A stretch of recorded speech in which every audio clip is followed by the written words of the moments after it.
Until now, Polish Commercial Companies Code only regulated the so-called contractual holdings, i.e. groups of companies that operated after the conclusion of agreements between the parent company and individual subsidiaries.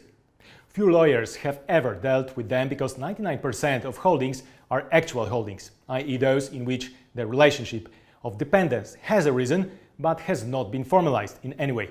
However, this type of holding has finally been regulated.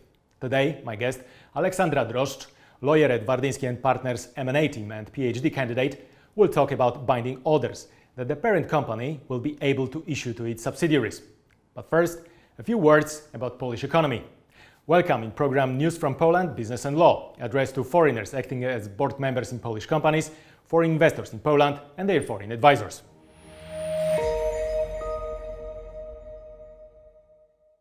The American think tank Tax Foundation conducts the Tax Competitiveness Index. It compares the amount of tax rates and the level of complexity of the system.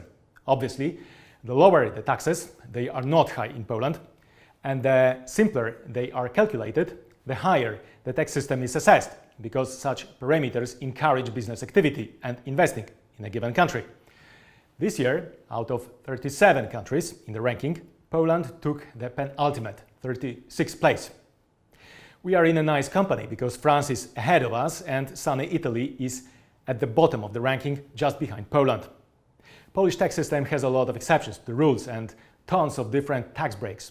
Naturally, taxpayers search for loopholes in it, thanks to which they can pay lower taxes.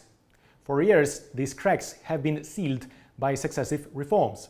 These patches gradually complicated the system more and more, until we got to the current state, where the tax system, in some respects, is so complex that it is sometimes unpredictable for taxpayers. We have now good news for the Italian Minister of Finance. Italy will not be the last in next year's edition of the ranking, as Poland will probably take its place. This is due to the currently implemented reform of the tax system called Polish Order, Polski Ład, which, instead of simplifying taxation, again will complicate it even more.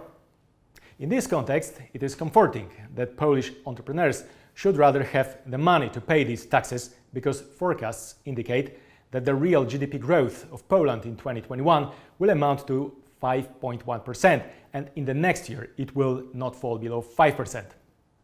The Polish economy has already reached the pre-pandemic levels. It could develop even faster if it were not hampered by the difficulties in importing components for production from Asia, mainly semiconductors. Okay, and now it's time for ALEKSANDRA DROżDŻ and holding law.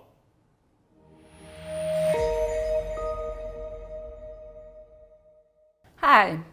Here in Poland, it will probably be only months before legislation on corporate groups, also known as the holding law, enters into force. The proposal is considered to be the most sweeping change in the Commercial Companies Code in the last 2 decades.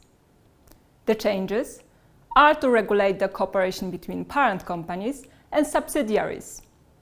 Let's take a closer look. The proposal is that a parent company be capable of issuing binding instructions to a subsidiary if that is justified by the interest of the corporate group and is not prohibited by law. But the authority of a parent company is to be balanced by provisions protecting the interest of the subsidiary itself, its creditors, members of its corporate bodies, and minority shareholders. How can a parent company issue binding instructions?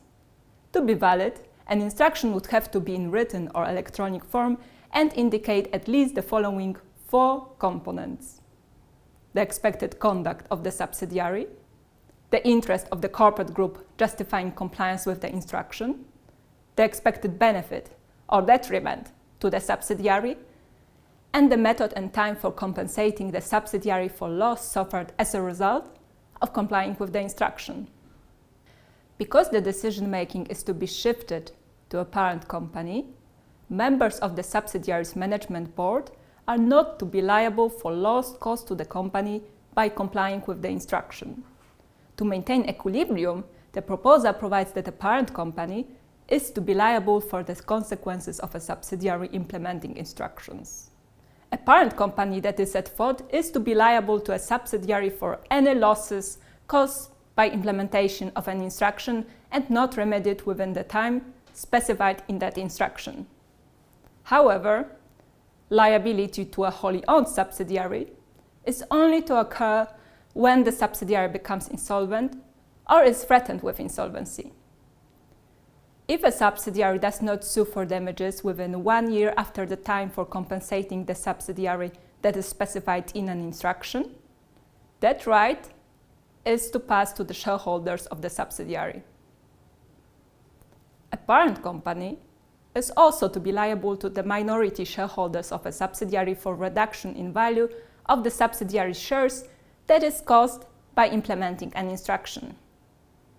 The proposal does not adopt the doctrine of piercing the corporate veil, and a parent company is not to be a guarantor to the creditors of a subsidiary, but instead, a parent company is to be liable to compensate creditors when enforcement against a subsidiary is ineffective and the creditors suffer loss as a result of the subsidiary implementing an instruction in circumstances for which the parent company is at fault.